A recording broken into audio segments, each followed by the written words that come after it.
Hi everyone, welcome to Question AI video.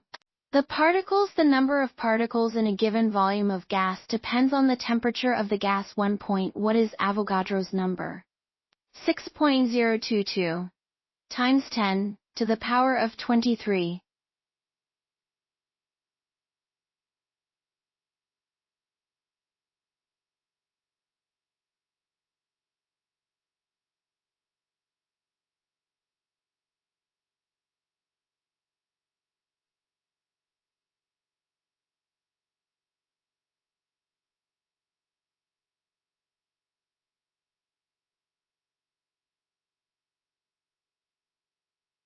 Number of moles equals mass divided by molar mass. Number of moles equals mass times molar mass. Number of moles equals molar mass divided by mass. 1 point.